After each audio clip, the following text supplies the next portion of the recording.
Let's you just talk about some of the people that I've got on tape already, so that I can use with you to introduce people and things. Millie McClatchy. You want me to finish it? Well, I think we got enough. I've got the rest of the story from somebody else, so we can just tack it on. They think she's up in one of the mines in Polar Mesa. Yeah. So what about Millie? Well, I've known Millie for ever since she came here.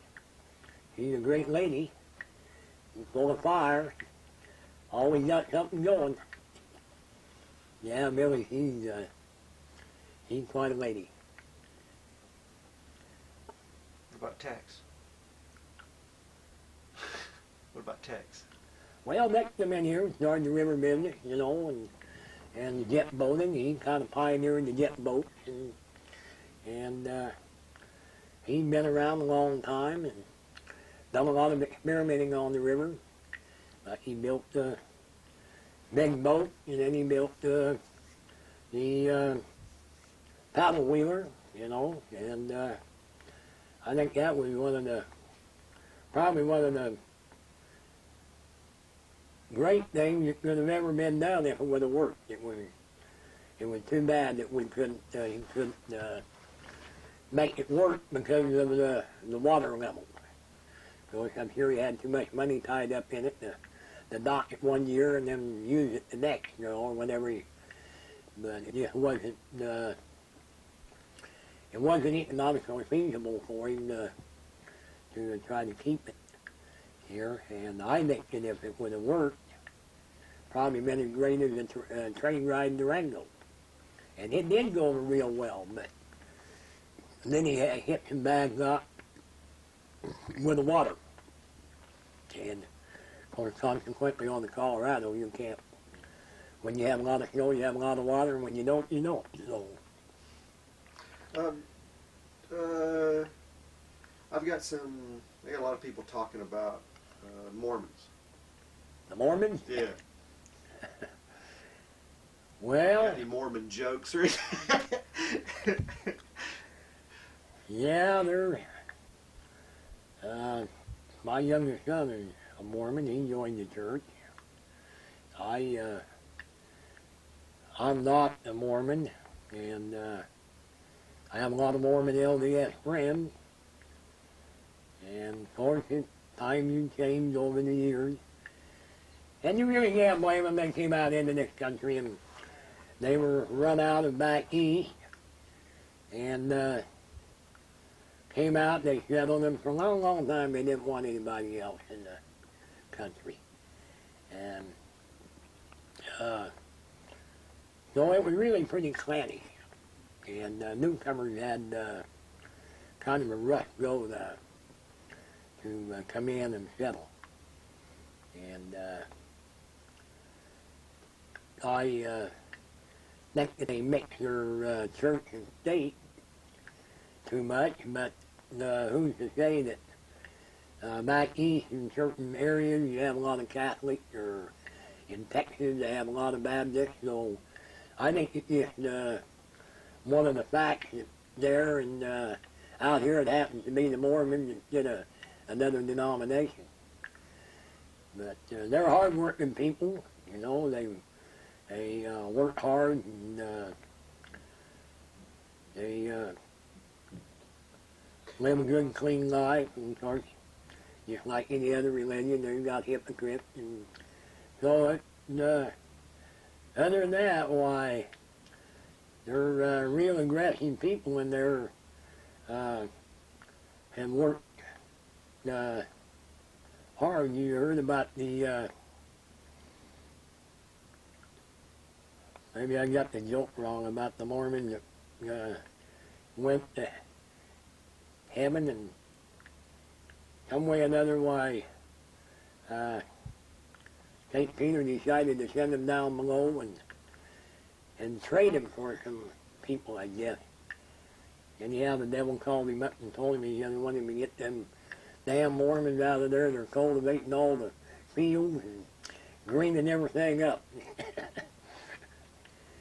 And they always say, you know, it takes a good Mormon to run water uphill. You know, and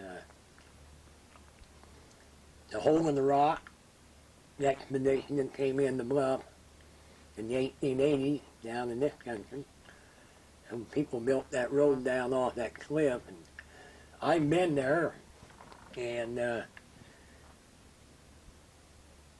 it's unbelievable how they did that. And there was a lot of hardship, and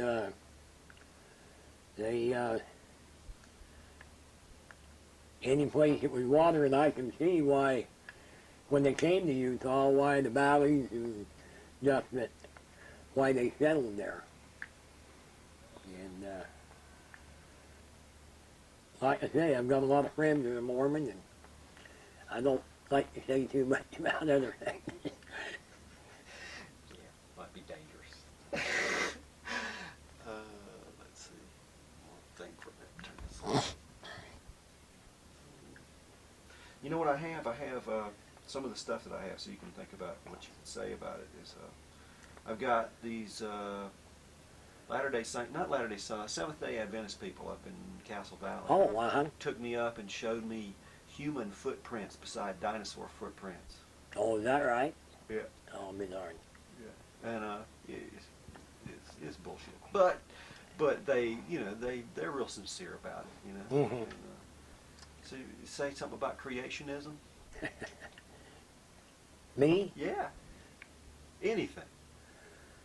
Well, I don't know. Of course, my mother was really religious and whatnot, and I have a lot of questions in my mind, yet who knows what. They all think they've got the right answer. Well, who's got the right answer? Where did we come from? How did we get here? And of course, my lifetime, I practically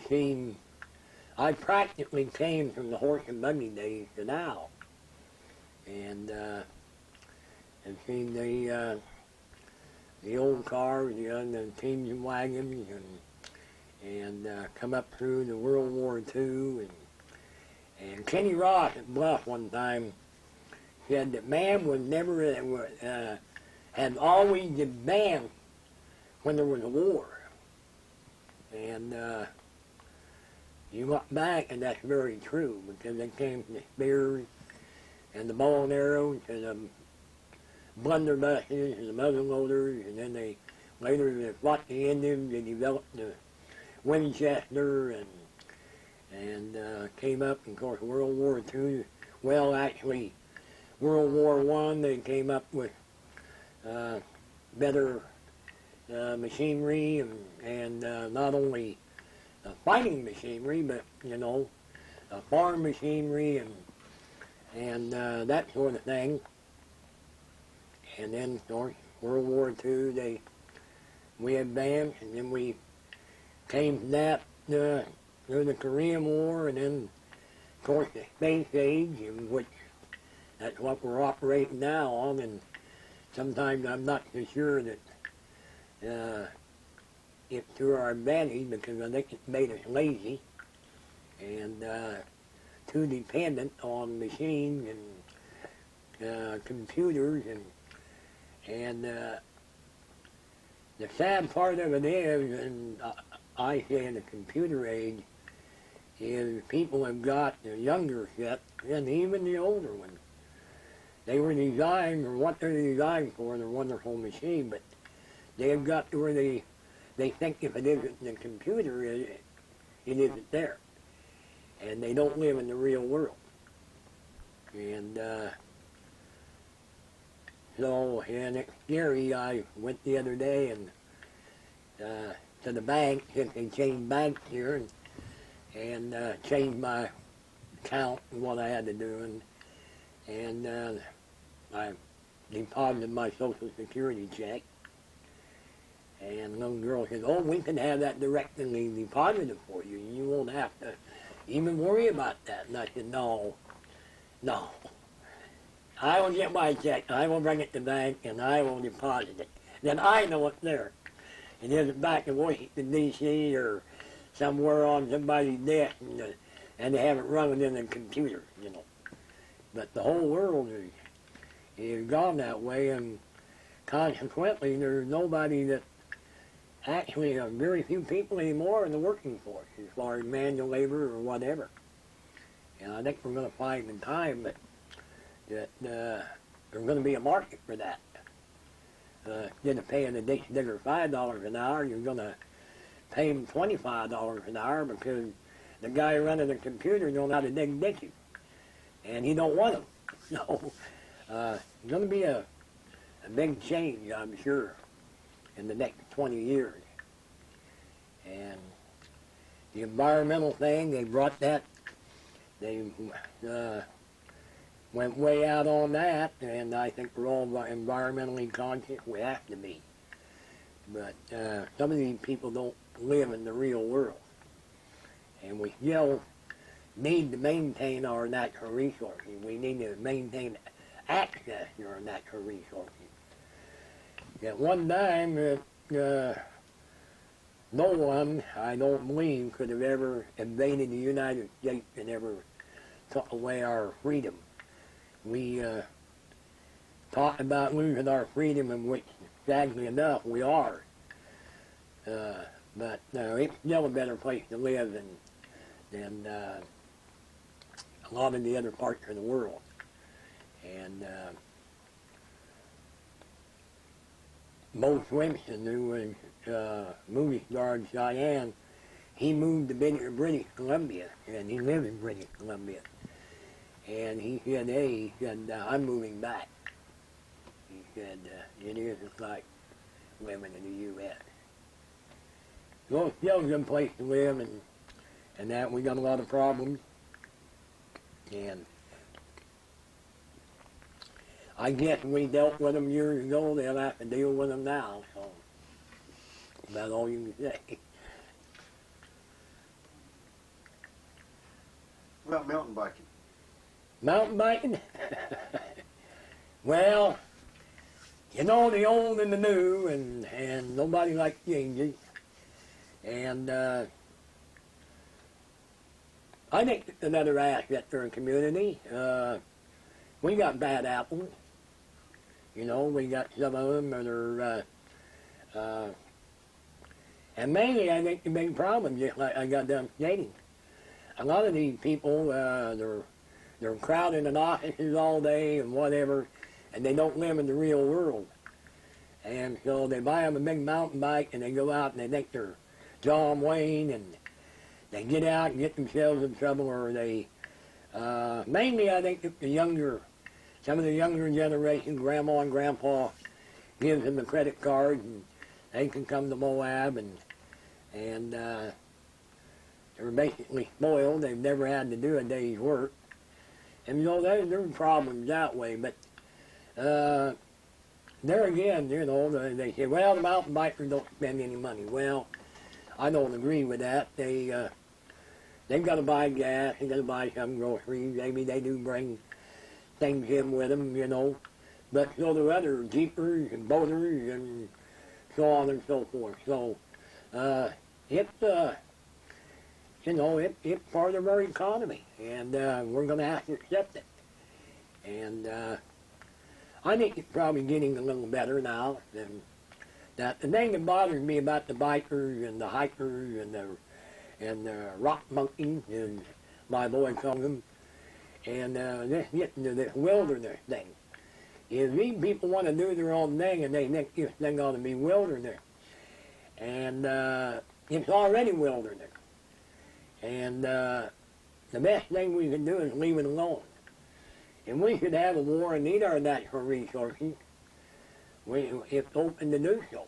They can still do what all they want to do. I'll tell you one thing about mountain bikers, because I'm one. They won't let you ride a bike in a wilderness area. That's right. So they're going to help you fight that shit. And they had better do it.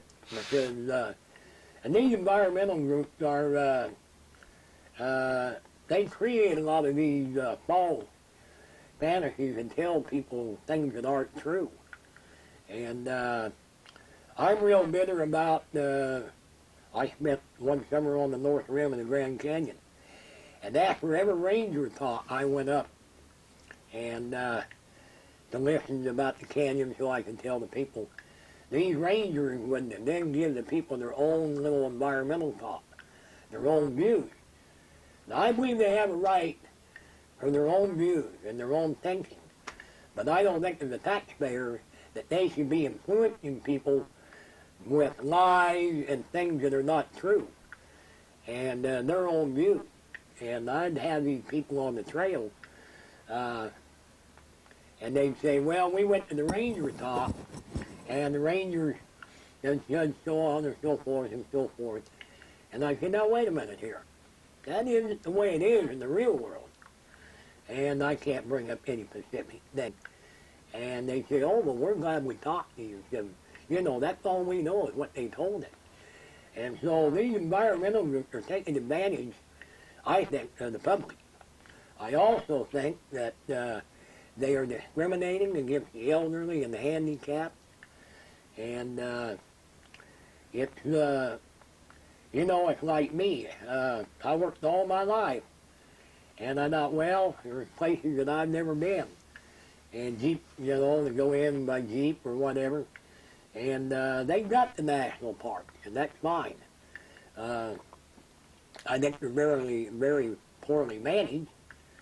But I think they waste a lot of money. And I don't think they service the public. And now their contention, at least in this area, they're trying to shut everything down. And I don't agree with that. The parks are there for the people to see.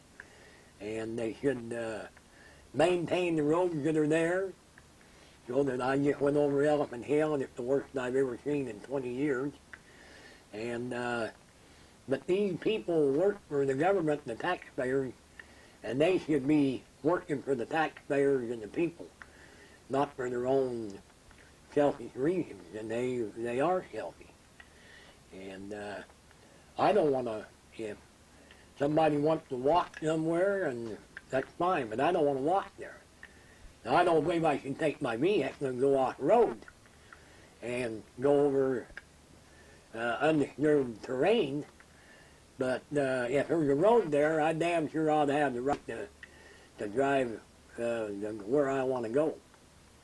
And I think these people are wrong. I think that they're not living in the real world. I had a little girl on a horseback trip one time. Then she'd been to Dead Horse Point and Island in the Sky, and she was from Massachusetts, I think, or Connecticut. And she said, but I came by one of those oil field things, and just totally wasted my trip. And I said, oh, is that right? Yeah. I said, what color was it? Well, it was kind of tan, brown.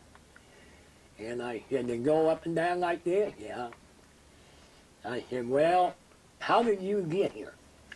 Well, I come down I-70 and down 191 and up 313. No. I said, did you walk or just how? Oh, no, I drove my car. I said, well, that little thing you saw, oil field thing, going up and down, there's a pump jack. And I said, that's where gasoline comes from. And, oh, it is. And I said, yeah. And I said, besides that, I said, the oil company now take great pains in trying to blend their machinery and their tank batteries in with the area. And they do horizontal drilling where they can drill maybe 5 holes in one location. So I said, well, I didn't know that. I said, well, that's the problem you people have back east and in the big cities, and you don't know.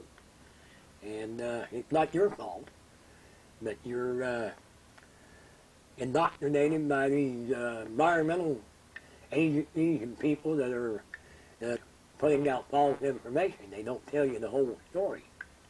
Well, yeah, that's my feeling on that. Me too. Let's see. What is another subject that we can cover with a little blip here and there? But maybe even touched on. I asked Millie. Millie gave me the best interview I've had. Is that right? Oh, she's. After you guys got through, she sat down with Frenchie. And I asked her, and she's real camera shy. It's hard to get her to talk on camera. I think she did it because my wife was there. She really liked my wife. I asked her what the meaning of life was, and she went off for 2 hours. Is that right? Yeah, she just went nuts. It was Oh, great. she's full of life. That is, you'd be a good one to interview on that. Yeah, she's a nice gal. I think a lot of Billy. Yeah. I say I tolerate Tex, but I like Billy. And you know, it isn't a matter that I dislike him, but let's say I know him. I know who he is, and you ain't got that thing on. Oh yeah. Oh, you haven't done that. I ain't gonna. Y'all won't use anything that Well, will I don't. You know, hurt people's feelings. I'm not one to purposely make enemies. You know, I just, like I say, Tex is a little bit hard to take sometimes. What about Lynn? Lynn? Lynn's kind of a different person, but I've always liked Lynn. Now he did come in here as he said down the interview and started the tour business, and he had a wife and family, and he sung along and he worked, and there was a lot of wild stories about Lynn, but I don't believe them all. And he did take on the Park Service, and I feel they have really done Lynn dirty. They really, because he went bend to their whim. And, but Lynn done real well over the years, and he's very knowledgeable in his field. Mainly, he's done it on his own. I don't think he got that much formal education, but reading and so on and so forth. And he's very knowledgeable with the area and the rocks and that type of thing. And we've always had Did you good ever see? relationship. Yeah. Did you ever see when the Indians came through here for their meeting down in? You know, they used to come through and stop in Moab. You know, on their way through to go to some gathering. Oh, well, yeah. See there at Thompson, up Thompson Trail, or excuse me, Thompson Canyon, what they call the Gun Barrel Trail. The northern Utes up there would bring their cattle and their sheep down to Thompson to ship them. Then, of course, later years, why they trot them out up there. And so the Indian would come through. And I remember as a boy there, they would every once in a while come in and they would camp there at Thompson down below the bars and that. And they'd be on their way down, I suppose, White Mesa. They're down the Blanding to the Bear Dance. The Bear Dance is a big thing with the Utes, you know. And so yeah, Ute Indians, they come down through there a lot. Then they bring their cattle down. I'll never forget, back in those days, why it was illegal to sell Indian alcohol, you know. So there was one time why they had their cattle, and they, for some reason or other, they couldn't load them right out. And so they were day herding them out in Thompson. And, of course, they weren't all full-blood. Just one young guy, cowboy, he was about my size. And he was basically pretty white, but he was freckle-faced. And so he could come in and the Red Cap Ale, when they had the Red Cap Ale. And he'd come in and buy a couple of cases of Red Cap Ale, then take back out, they'd sit out there and drink it.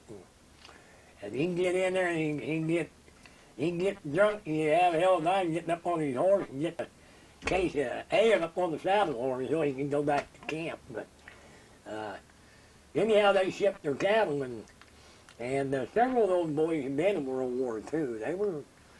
They were well-educated young men, and Albert, can't remember one big fellow named Albert. And they'd come down, of course, they'd party and drink, but they shipped their cattle to Denver, and one morning the train was late, the passenger train. And when they stepped off the train, why, they had bundles of stuff, and they was brand new, and from their boots to their hats. Had brand new hats and clothes and chaps and saddles and whatever, but they'd been to Denver, and they really spent their money, but they were pretty good people. The old chief, he had the braids, and we were up horseback riding with Lyle Davis and I and somebody I can't remember, and they had been in with a sheep or something, and they were riding back, going up Thompson Canyon. We run into them, and the old chief, of course, they was all drinking, you know. The old chief, he won the races, horse races, horse for horse, you know. If he beat us, well, he got our horse, and if we beat him, we got his horse. We wasn't racing, you know. But he was quite a fellow. Yeah, Thompson was. Have you ever done anything on Charlie Glass? You know you ought to do something on that. What's it? Tell me about it. Well, Charlie Glass was a black, I guess I should call him, black cowboy that came in out around. Well, he came actually to Fruita and then later out into Sheffield in that country, and he was a hell of a cowboy. He was well thought of, but he was pretty tough, and he was kind of an enforcer for the cattlemen. And he had an altercation with a couple of sheep herders and rode up to their camp, and the fellow pulled a gun on him or shot at him, and Charlie always, well, I've heard a lot of stories, but I always heard him carry the 38 at the shoulder holster, and Charlie shot him. And so he went, they got a hold, he went to his boss, and yeah, for years ago, they got a hold of the law and come out, and had the trial, and they cleared him of it, self-defense. And for years, he cowboyed, and he got older, and he loved to drink and play poker, and so the back those years later, and there's quite a controversy about this. They got into a poker game at Thompson, and they decided to go to Cisco to a poker game, and supposedly they had a wreck on the way over, and killed Charlie. They got to pick up it or whatever, and got back to of course, at that time of night, the depot agent there, and they brought him back to Thompson. And on quite a controversy of whether it was an accident or wasn't an accident. And the fellow by the name of J.W. Hart, who was assistant director of the Colorado Fish and Game, and another fellow wrote a short book on him. And at that time, this had been several years ago, called The Legend of Charlie Glass. And they found a lot of people wouldn't even talk to him about it. And so now, you know, the old-timers are dying off and so on and so forth. I don't know if Rusty ever knew Charlie or not, but he was quite a character. And but there's still a few people around that knew him, and it would make a hell of a story. It might be long enough now that you might dig up some things that, of course, a lot of the people are gone, like Lester Taylor. Bill Bowman out here, perhaps. I'm sure Bill knew him. Heck, Bowman knew him. Heck, Verl Green and that when he was a kid. I've heard 1,000 stories about him. And Seeley up in Green River knew him. And there's still some people around that knew him. I never did meet him. I never knew him. He was gone before my time, but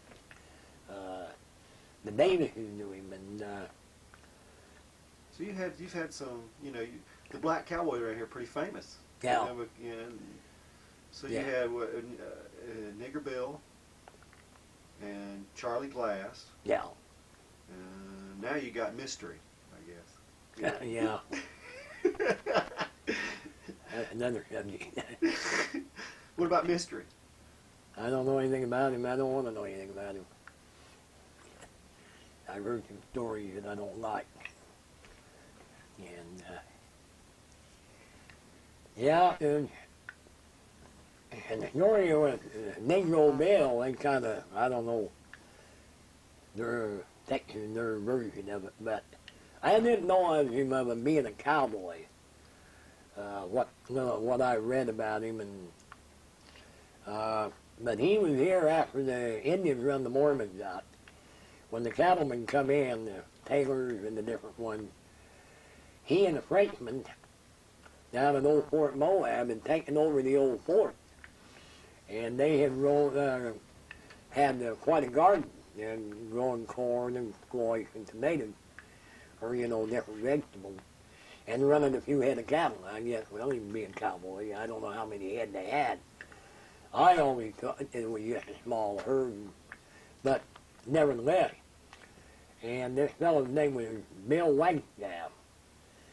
And I've been told, and I think Carl Tangman told me, Lester Taylor told him, but anyway, he evidently was growing corn and he was making whiskey and selling it to the Indians. And here the local cowboys or local ranchers or whoever kind of let it be known that it might be dangerous to his health. And so he left, pulled out, and evidently in kind of a hurry, what I gather. And someone read the book, The Far Country, by Von Turner McConkie, and